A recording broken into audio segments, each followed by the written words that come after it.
वात्सल्य कौन देता है जी? माँ।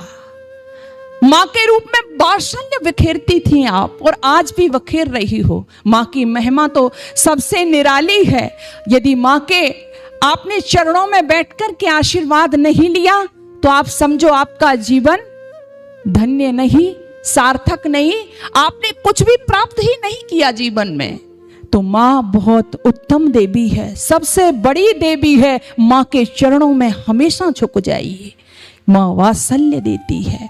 मैं क्या कहूँ, माँ, कई बार मैं मामा बोलती हूँ ना तो मेरी जिब्या भी तुतलाने लगती है। और मैं कई बार कहा करती हूँ कि जो माँ शब्द है, मैं तो कहती हूँ कि माँ गूंगे का खाया गुड़ है, जिसे अनुभूत तो किया जा सकता है परंतु व्यक्त नहीं किया जा सकता।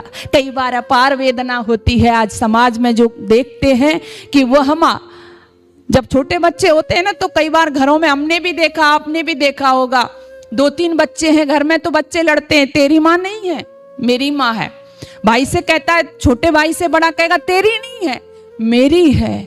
लेकिन जब वही बच्चे बड़े हो जाते हैं और माँ उधर बूढ़ी हो जाती है तो लड़ाई फिर भी करते हैं, लेकिन विषय बदल जाता है। बचपन में कहते थे कि माँ मेरी है, माँ मेरी है, माँ मेरी है, लेकिन बुढ़ापे में भी लड़ते हैं। पर अब कैसे लड़ रहे हैं? माँ तेरी है, माँ तेरी है, माँ तेरी है। क्या हो गया है इस समाज को?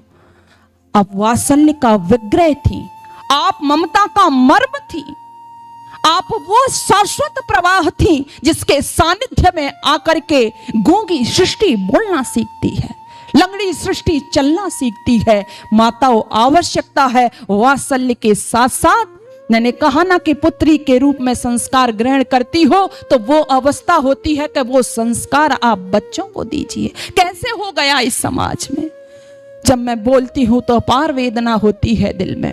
बच्चों को पढ़ाते लिखाते हो आप, माताओं, आपसे इसलिए कहा जा रहा है आपकी पहली जिम्मेदारी है मातृमान पितृवान आचार्यवान पुरुषो वेद। ऋषि दयानंद ने भी साफ कह दिया, पहली जिम्मेदारी माँ की है। लेकिन मैंने वृंदावन के अंदर, और वृंदावन नहीं जगह जगह वृद्ध आश्रम खुले हुए हैं, मैंने बड़े बड़े अधिकारियों के माता पिता माँ वहां पर वृद्ध आश्रम में देखी है।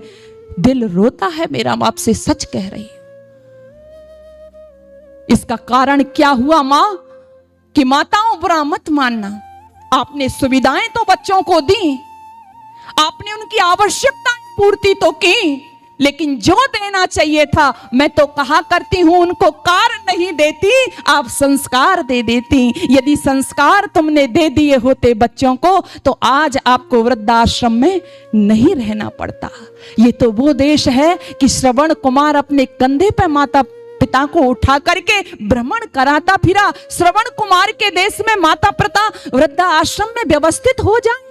ये तो वो देश है। राम को डायरेक्ट में नहीं कहा था, दशरथ जी ने, पता चल गया कि तुझे वन में भेजना चाहते हैं, बस एक घोषणा की, लगाना कि मेरे ऊपर माँ कैकेयी को कोई डाउट है कि राम जाए या न जाए तो वाल्मीकि रामायण पढ़िए, साफ मेरे राम कहते हैं कि मैं पिता के वचन की खातिर हलाहल विष पी सकता हूं, मैं पिता के वचन की खातिर समुद्र में डूब कर मर सकता हूं, मैं पिता के वचन की खातिर अग्नि में जल करके मर सकता हूं, लेकिन पिता के वचन से विमुख नहीं हो सकता। ये कब आता है? जब आप संस्कार देती हो अपने बच्चों को।